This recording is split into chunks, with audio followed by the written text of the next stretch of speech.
Dracula, by Bram Stoker. Chapter 6. Mina Murray's Journal. The 24th of July. Whitby. Lucy met me at the station, looking sweeter and lovelier than ever, and we drove up to the house at the Crescent in which they have rooms.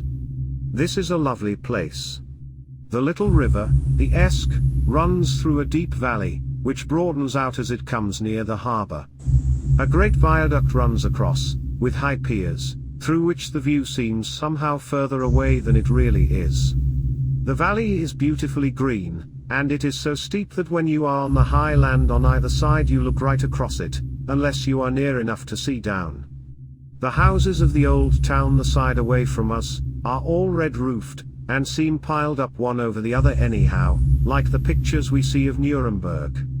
Right over the town is the ruin of Whitby Abbey, which was sacked by the Danes, and which is the scene of part of Marmion, where the girl was built up in the wall. It is a most noble ruin, of immense size, and full of beautiful and romantic bits. There is a legend that a white lady is seen in one of the windows.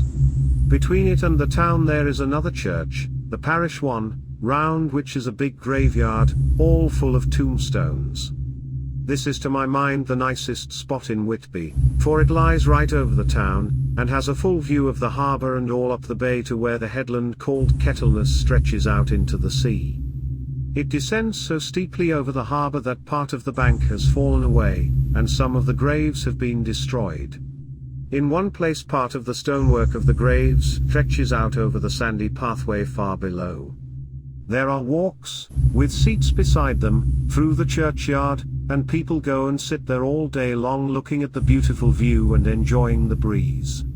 I shall come and sit here often myself and work. Indeed, I am writing now, with my book on my knee, and listening to the talk of three old men who are sitting beside me. They seem to do nothing all day but sit here and talk. The harbour lies below me, with, on the far side, one long granite wall stretching out into the sea, with a curve outwards at the end of it, in the middle of which is a lighthouse. A heavy sea-wall runs along outside of it. On the near side, the sea-wall makes an elbow crooked inversely, and its end too has a lighthouse. Between the two piers there is a narrow opening into the harbour, which then suddenly widens. It is nice at high water, but when the tide is out it shoals away to nothing, and there is merely the stream of the Esk, running between banks of sand, with rocks here and there. Outside the harbour on this side there rises for about half a mile a great reef, the sharp of which runs straight out from behind the south lighthouse. At the end of it is a buoy with a bell, which swings in bad weather, and sends in a mournful sound on the wind. They have a legend here that when a ship is lost bells are heard out at sea. I must ask the old man about this. He is coming this way. He is a funny old man. He must be awfully old, for his face is gnarled and twisted like the bark of a tree. He tells me that he is nearly 100, and that he was a sailor in the Greenland fishing fleet when Waterloo was fought. He is, I am afraid, a very sceptical person, for when I asked him about the bells at sea and the white lady at the abbey, he said very brusquely, "I wouldn't fash massel about them, miss. Them things be all wore out. Mind, I don't say that they never was, but I do say that they wasn't in my time. They be all very well for comers and trippers, and the like, but not for a nice young lady like you. Them feet folks from York and Leeds that be always eating cured herrings and drinking tea and looking out to buy cheap jet would creed aught. I wonder massel who'd be bothered telling lies to them, even the newspapers, which is full of fool talk."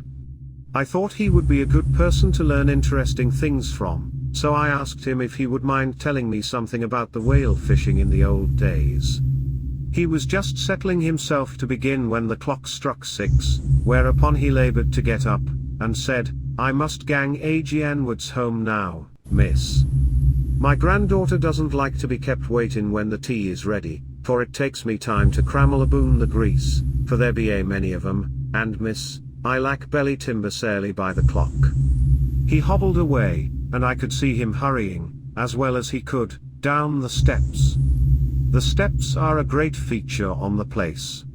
They lead from the town to the church, there are hundreds of them, I do not know how many, and they wind up in a delicate curve. The slope is so gentle that a horse could easily walk up and down them. I think they must originally have had something to do with the abbey. I shall go home too. Lucy went out, visiting with her mother, and as they were only duty calls, I did not go. The 1st of August. I came up here an hour ago with Lucy, and we had a most interesting talk with my old friend and the 2 others who always come and join him. He is evidently the Sir Oracle of them, and I should think must have been in his time a most dictatorial person. He will not admit anything, and down faces everybody. If he can't out-argue them, he bullies them, and then takes their silence for agreement with his views. Lucy was looking sweetly pretty in her white lawn frock. She has got a beautiful color since she has been here. I noticed that the old men did not lose any time in coming and sitting near her when we sat down. She is so sweet with old people, I think they all fell in love with her on the spot. Even my old man succumbed and did not contradict her, but gave me double share instead. I got him on the subject of the legends, and he went off at once into a sort of sermon. I must try to remember it and put it down. It be all full talk, lock, stock, and barrel, that's what it be and nout else. These bands and wafts and bow ghosts and bar guests and bogles and all anent them is only fit to set bairns and dizzy women abelderin. They be nout but air blebs. They, and all brims and signs and warnings, be all invented by parsons and ilsome birk bodies and railway touters to scare and scunner halflins, and to get folks to do something that they don't other incline to. It makes me ireful to think of them. Why, it's them that, not content with printing lies on paper and preaching them out of pulpits, does want to be cutting them on the tombstones. Look here all around you in what earth ye will. All them steens, holding up their heads as well as they can out of their pride, is a cant, simply tumbling down with the weight of the lies wrote on them. Here lies the body or sacred to the memory wrote on all of them, and yet in nigh half of them there bean't no bodies at all, and the memories of them bean't cared a pinch of snuff about, much less sacred. Lies all of them, nothing but lies of one kind or another. My gog, but it'll be a queer scoudiment at the day of judgment when they come tumbling up in their death sarks, all duped together and trying to drag their tombstones with them to prove how good they was, some of them trimlin and dithering, with their hands that dozened and slippery from lying in the sea that they can't even keep their grip of them. I could see from the old fellow's self-satisfied air and the way in which he looked round for the approval of his cronies that he was showing off, so I put in a word to keep him going. "Oh, Mr. Swales, you can't be serious. Surely these tombstones are not all wrong. Yablins. There may be a poorish few not wrong, savin where they make out the people too good, for there be folk that do think a balm bowl be like the sea, if only it be their own. The whole thing be only lies. Now look you here. You come here a stranger, and you see this kirkgarth." I nodded, for I thought it better to assent, though I did not quite understand his dialect. I knew it had something to do with the church. He went on, "And you can say't that all these steens be a boon folk that be haped here, snod and snog." I assented again. "Then that be just where the lie comes in. Why, there be scores of these laybeds that be tomb as old duns back a box on Friday night." He nudged one of his companions, and they all laughed. And, my gog, how could they be otherwise? Look at that one, the aftest abaft the beer bank, read it. I went over and read, "Edward Spenslaw, Master Mariner, murdered by pirates off the coast of Andres, April, 1854, age 30. When I came back Mr. Swales went on, who brought him home, I wonder, to hap him here. Murdered off the coast of Andres. And you can say't his body lay under. Why, I could name ye a dozen whose bones lie in the Greenland seas above," he pointed northwards, "or where the currents may have drifted them. There be the steens around ye. Ye can, with your young eyes, read the small print of the lies from here. This Braithwaite Lowry, I knew his father, lost in the lively off Greenland in 20, or Andrew Woodhouse, drowned in the same seas in 1777, or John Paxton, drowned off Cape Farewell a year later, or old John Rawlings, whose grandfather sailed with me, drowned in the Gulf of Finland in 50. Do you think that all these men will have to make a rush to Whitby when the trumpet sounds? I have me antherums about it. I tell ye that when they got here they'd be jomlin and jostlin one another that way that it would be like a fight up on the ice in the old days, when we'd be at one another from daylight to dark, and trying to tie up our cuts by the aurora borealis. This was evidently local pleasantry, for the old man cackled over it, and his cronies joined in with gusto. But, I said, surely you are not quite correct, for you start on the assumption that all the poor people, or their spirits, will have to take their tombstones with them on the day of judgment. Do you think that will be really necessary? Well, what else be they tombstones for? Answer me that, miss. To please their relatives, I suppose. To please their relatives, you suppose. This he said with intense scorn. How will it pleasure their relatives to know that lies is wrote over them, and that everybody in the place knows that they be lies? He pointed to a stone at our feet which had been laid down as a slab, on which the seat was rested, close to the edge of the cliff. Read the lies on that through stone, he said. The letters were upside down to me from where I sat, but Lucy was more opposite to them, so she leant over and read, "Sacred to the memory of George Cannon, who died, in the hope of a glorious resurrection, on July 29, 1873, falling from the rocks at Kettleness. This tomb was erected by his sorrowing mother to her dearly beloved son. He was the only son of his mother, and she was a widow. Really, Mr. Swales, I don't see anything very funny in that." She spoke her comment very gravely and somewhat severely. "You don't see aught funny? Ha ha. But that's because ye don't gorm. The sorrowing mother was a hellcat that hated him because he was a crookie, a regular lamiter he was, and he hated her so that he committed suicide in order that she mightn't get an insurance she put on his life. He blew nigh the top of his head off with an old musket that they had for scaring crows with. 'Twant for crows then, for it brought the clegs and the doubts to him. That's the way he fell off the rocks. And, as to hopes of a glorious resurrection, I've often heard him say massal that he hoped he'd go to hell, for his mother was so pious that she'd be sure to go to heaven, and he didn't want to addle where she was. Now isn't that Steen at any rate?" He hammered it with his stick as he spoke, "a pack of lies. And won't it make Gabriel keckle when Geordie comes panting out the grease with the tombstone balanced on his hump, and asks to be took as evidence?" I did not know what to say, but Lucy turned the conversation as she said, rising up, "Oh, why did you tell us of this? It is my favorite seat, and I cannot leave it, and now I find I must go on sitting over the grave of a suicide. That won't harm ye, my pretty, and it may make poor Geordie gladsome to have so trim a lass sitting on his lap. That won't hurt ye.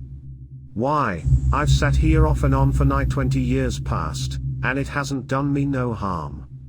Don't ye fash about them as lies under ye, or that doesn't lie there either. It'll be time for ye to be getting scart when ye see the tombstones all run away with, and the place as bare as a stubble field. There's the clock, and he must gang. My service to ye, ladies." And off he hobbled. Lucy and I sat a while, and it was all so beautiful before us that we took hands as we sat, and she told me all over again about Arthur and their coming marriage. That made me just a little heart sick, for I haven't heard from Jonathan for a whole month.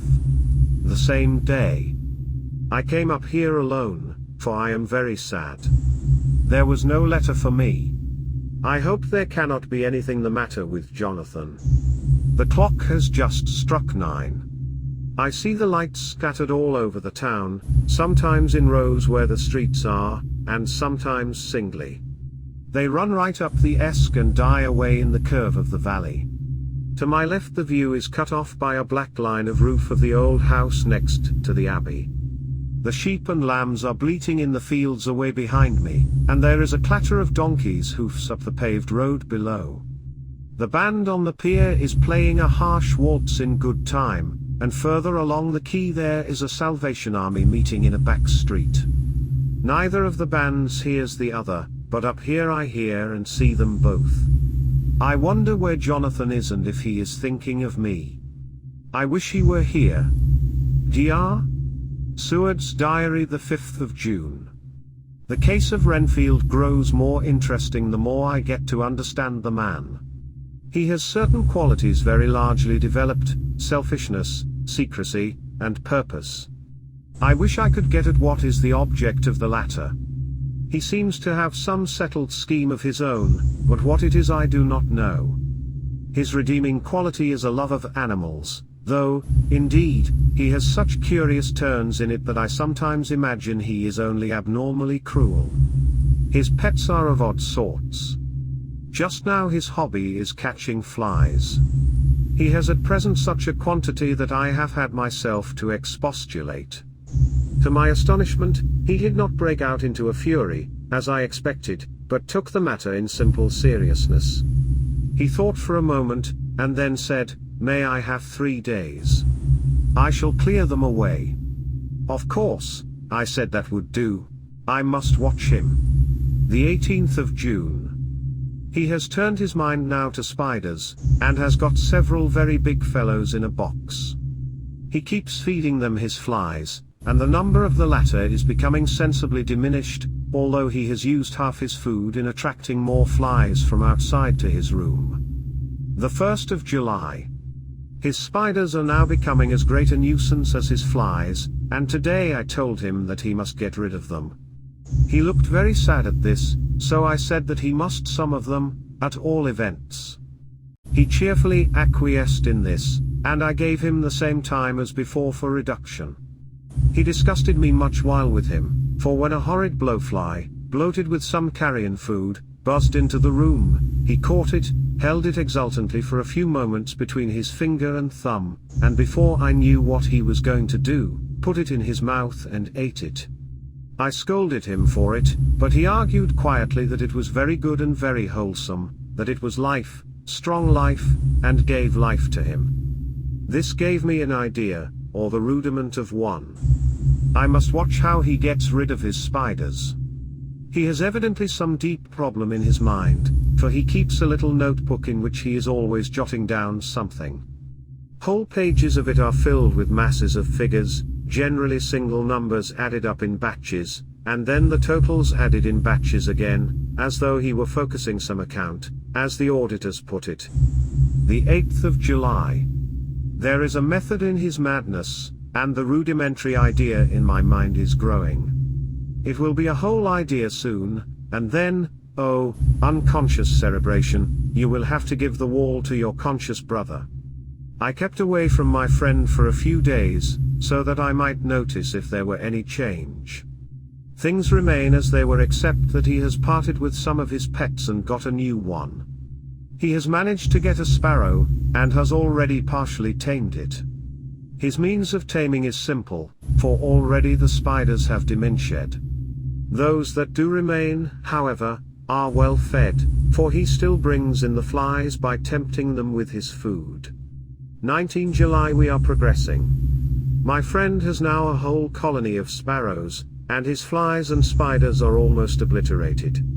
When I came in he ran to me and said he wanted to ask me a great favor, a very, very great favor. And as he spoke, he fawned on me like a dog. I asked him what it was, and he said, with a sort of rapture in his voice and bearing, a kitten, a nice, little, sleek playful kitten, that I can play with, and teach, and feed, and feed, and feed. I was not unprepared for this request, for I had noticed how his pets went on increasing in size and vivacity, but I did not care that his pretty family of tame sparrows should be wiped out in the same manner as the flies and spiders. So I said I would see about it, and asked him if he would not rather have a cat than a kitten. His eagerness betrayed him as he answered, "Oh, yes, I would like a cat.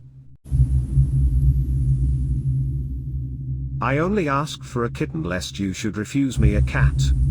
No one would refuse me a kitten, would they? I shook my head, and said that at present I feared it would not be possible, but that I would see about it. His face fell, and I could see a warning of danger in it, for there was a sudden fierce, sidelong look which meant killing. The man is an undeveloped homicidal maniac. I shall test him with his present craving and see how it will work out, then I shall know more. 10 p.m. I have visited him again and found him sitting in a corner brooding. When I came in he threw himself on his knees before me and implored me to let him have a cat, that his salvation depended upon it. I was firm, however, and told him that he could not have it, whereupon he went without a word, and sat down, gnawing his fingers, in the corner where I had found him. I shall see him in the morning early. The 20th of July. Visited Renfield very early, before attendant went his rounds. Found him up and humming a tune. He was spreading out his sugar, which he had saved, in the window, and was manifestly beginning his fly-catching again, and beginning it cheerfully and with a good grace. I looked around for his birds, and not seeing them, asked him where they were. He replied, without turning round, that they had all flown away. There were a few feathers about the room and on his pillow a drop of blood. I said nothing, but went and told the keeper to report to me if there were anything odd about him during the day. 11 a.m. The attendant has just been to see me to say that Renfield has been very sick, and has disgorged a whole lot of feathers. My belief is, doctor, he said, that he has eaten his birds, and that he just took and ate them raw. 11 p.m. I gave Renfield a strong opiate tonight, enough to make even him sleep, and took away his pocketbook to look at it. The thought that has been buzzing about my brain lately is complete, and the theory proved. My homicidal maniac is of a peculiar kind. I shall have to invent a new classification for him, and call him esophagus, life-eating, maniac. What he desires is to absorb as many lives as he can, and he has laid himself out to achieve it in a cumulative way. He gave many flies to one spider and many spiders to one bird, and then wanted a cat to eat the many birds. What would have been his later steps? It would almost be worthwhile to complete the experiment. It might be done if there were only a sufficient cause. Men sneered at vivisection, and yet look at its results today. Why not advance science in its most difficult and vital aspect, the knowledge of the brain? Had I even the secret of one such mind, did I hold the key to the fancy of even one lunatic, I might advance my own branch of science to a pitch compared with which Bird and Sanderson's physiology or Ferrier's brain knowledge would be as nothing. If only there were a sufficient cause. I must not think too much of this, or I may be tempted. A good cause might turn the scale with me, for may not I too be of an exceptional brain, congenitally? How well the man reasoned. Lunatics always do within their own scope. I wonder at how many lives he values a man, or if at only one. He has closed the account most accurately, and today begun a new record. How many of us begin a new record with each day of our lives? To me it seems only yesterday that my whole life ended with my new hope, and that truly I began a new record. So it shall be until the great recorder sums me up and closes my ledger account with a balance to profit or loss. Oh, Lucy, Lucy, I cannot be angry with you, nor can I be angry with my friend whose happiness is yours, but I must only wait on hopeless and work. Work. Work. If I could have as strong a cause as my poor mad friend there, a good, unselfish cause to make me work, that would be indeed happiness. Mina Murray's Journal, the 26th of July. I am anxious, and it soothes me to express myself here. It is like whispering to one's self and listening at the same time. And there is also something about the shorthand symbols that makes it different from writing. I am unhappy about Lucy and about Jonathan. I had not heard from Jonathan for some time, and was very concerned, but yesterday dear Mr. Hawkins, who is always so kind, sent me a letter from him. I had written asking him if he had heard, and he said the enclosed had just been received. It is only a line dated from Castle Dracula, and says that he is just starting for home. That is not like Jonathan. I do not understand it, and it makes me uneasy. Then, too, Lucy, although she is so well, has lately taken to her old habit of walking in her sleep. Her mother has spoken to me about it, and we have decided that I am to lock the door of our room every night. Mrs. Westenra has got an idea that sleepwalkers always go out on roofs of houses and along the edges of cliffs and then get suddenly wakened and fall over with a despairing cry that echoes all over the place. Poor dear, she is naturally anxious about Lucy, and she tells me that her husband, Lucy's father, had the same habit, that he would get up in the night and dress himself and go out, if he were not stopped. Lucy is to be married in the autumn, and she is already planning out her dresses and how her house is to be arranged. I sympathize with her, for I do the same, only Jonathan and I will start in life in a very simple way, and shall have to try to make both ends meet. Mr. Homewood, he is the Honourable Arthur Homewood, only son of Lord Godalming, is coming up here very shortly, as soon as he can leave town, for his father is not very well, and I think dear Lucy is counting the moments till he comes. She wants to take him up in the seat on the churchyard cliff and show him the beauty of Whitby. I dare say it is the waiting which disturbs her. She will be all right when he arrives. The 27th of July. No news from Jonathan. I am getting quite uneasy about him, though why I should I do not know, but I do wish that he would write, if it were only a single line. Lucy walks more than ever, and each night I am awakened by her moving about the room. Fortunately, the weather is so hot that she cannot get cold. But still, the anxiety and the perpetually being awakened is beginning to tell on me, and I am getting nervous and wakeful myself. Thank God, Lucy's health keeps up. Mr. Homewood has been suddenly called to ring to see his father, who has been taken seriously ill. Lucy frets at the postponement of seeing him, but it does not touch her looks. She is a trifle stouter, and her cheeks are a lovely rose pink. She has lost the anemic look which she had. I pray it will all last. The 3rd of August. Another week gone by, and no news from Jonathan, not even to Mr. Hawkins, from whom I have heard. Oh, I do hope he is not ill. He surely would have written. I look at that last letter of his, but somehow it does not satisfy me. It does not read like him, and yet it is his writing. There is no mistake of that. Lucy has not walked much in her sleep the last week, but there is an odd concentration about her which I do not understand. Even in her sleep she seems to be watching me. She tries the door, and finding it locked, goes about the room searching for the key. The 6th of August. Another 3 days, and no news. This suspense is getting dreadful. If I only knew where to write to or where to go to, I should feel easier. But no one has heard a word of Jonathan since that last letter. I must only pray to God for patience. Lucy is more excitable than ever, but is otherwise well. Last night was very threatening, and the fishermen say that we are in for a storm. I must try to watch it and learn the weather signs. Today is a grey day, and the sun as I write is hidden in thick clouds, high over Kettleness.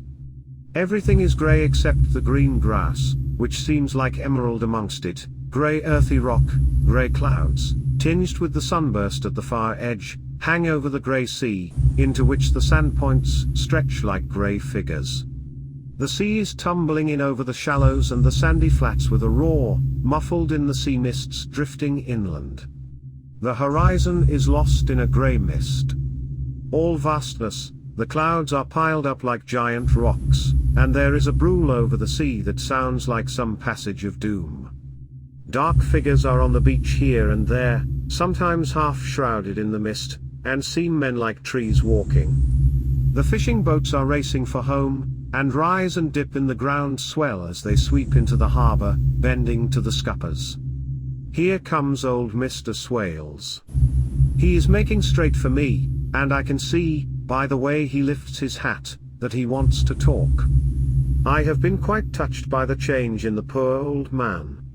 When he sat down beside me, he said in a very gentle way, "I want to say something to you, miss." I could see he was not at ease, so I took his poor old wrinkled hand in mine and asked him to speak fully. So he said, leaving his hand in mine, "I'm afraid, my dearie, that I must have shocked you by all the wicked things I've been saying about the dead, and such like, for weeks past, but I didn't mean them, and I want ye to remember that when I'm gone. We old folks that be daffled, and with one foot abaft the crock hool, don't altogether like to think of it, and we don't want to feel scart of it, and that's why I've took to making light of it, so that I'd cheer up my own heart a bit. But, Lord love ye, miss, I ain't afraid of dyin', not a bit, only I don't want to die if I can help it.